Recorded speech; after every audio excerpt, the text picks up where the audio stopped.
I think reflected in the Colorado numbers, but also in the national numbers, was the reality of a lack of job growth at the national level and a lack of perception of consumer confidence growing at the national level.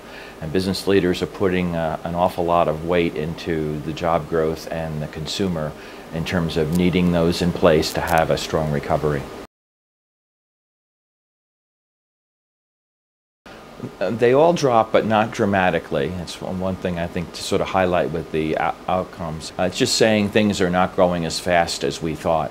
I do think if third quarter GDP, for example, came out a little bit stronger than anticipated, and fourth quarter GDP comes out stronger than anticipated, and I think both of those will actually, based on some trends we're seeing now, I think that'll turn around some of the confidence.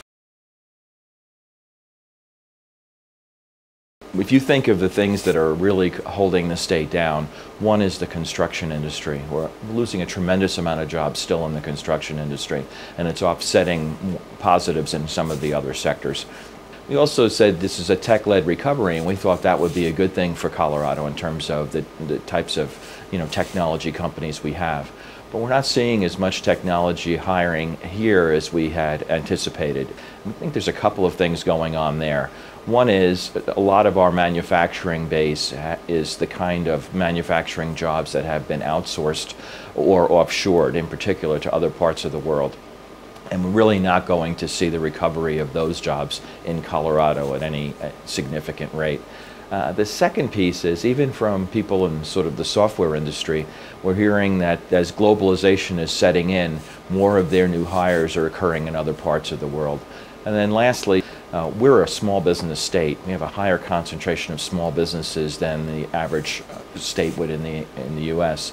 And the access to capital and particularly the impact of this recession on small business really have hurt Colorado in a more significant way than other parts of the country.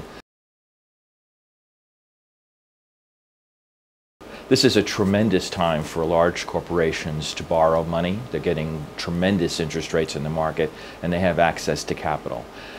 Mid-sized corporations are also getting relatively easy access to capital.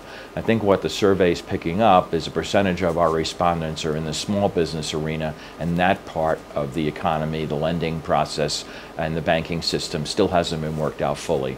The government just passed a $30 billion small business loan guarantee yesterday or the day before, very recently, and that small business loan guarantee should help. The last time they had a program like this, they ran out of money very quickly. There were lots of small businesses applying, so I'm hopeful that that's going to help in terms of small business lending. There's just a tremendous amount of uncertainty out there about, what's going to happen with the elections, what's going to happen with tax rates, and a lot of people, when they see uncertainty, they lock in as wait and see, especially business people. So I've got too much uncertainty, I'll hold where I am right now, and then I'll wait and see what happens. And once the sea gets calmed, and however the elections turn out, I'll know what my parameters are for operating, and I'll go forth from there. I think that most of the national forecasters, and certainly we believe as well, that Colorado will have reasonably strong employment growth compared to the nation next year. We see a lot of strong underpinnings in place. So we think the first or second quarter of 2011 will be stronger than where we are right now. I think they're saying that they still believe Colorado is doing better than the nation as a whole from their perspective, but that isn't leading them to the kinds of results that we would hope for, which is more hiring and more investment in capital. They're telling us they're waiting and seeing on that, and I think that's a general statement overall. They're doing a sort of wait and see. We asked a question about indicators that they're following, and the first two highest ranked indicators that they said they were following were jobs and consumer confidence. And we couldn't agree more. That's the types of things we're looking at. We want to see those numbers pick up, and we think that will engage the larger economy.